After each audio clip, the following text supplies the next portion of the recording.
Voici venir les Barbapapa. Rebonjour, bienvenue sur cette quatrième vidéo de la présentation de l'application. Donc on va vous montrer ce qu'on attend de vous dans la journée.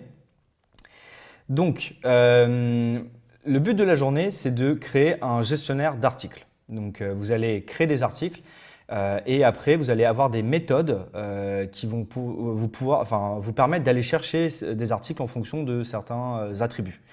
Donc vous voyez bien ici qu'on a notre pod. Donc ici les pods avec les classes, les deux articles et article manager, donc ce qu'on vous demande de faire dans la journée.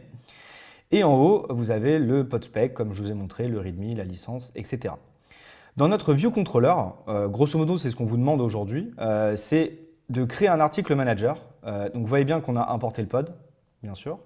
Donc vous avez votre article manager et vous allez créer des articles. Donc ici, on crée un new article.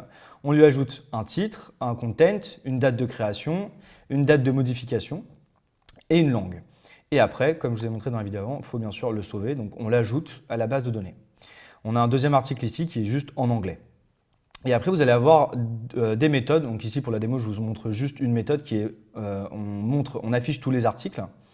Vous allez avoir des méthodes pour afficher les articles selon la langue, selon la date de création et autres. Donc voilà. Donc il n'y a pas d'interface à faire pour la journée, c'est relativement simple ça, à ce niveau. Donc on va run le projet, on va vous montrer.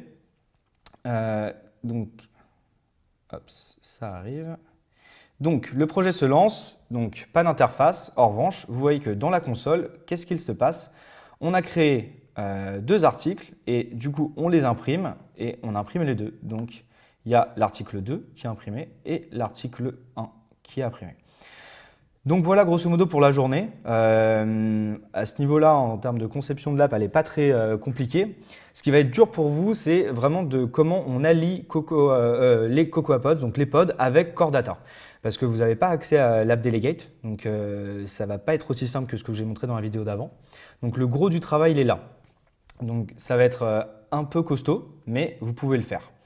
Donc voilà, on vous souhaite bonne chance pour la journée et on espère que ça va vous apprendre des choses, surtout sur la création de pods, qui est très très utile.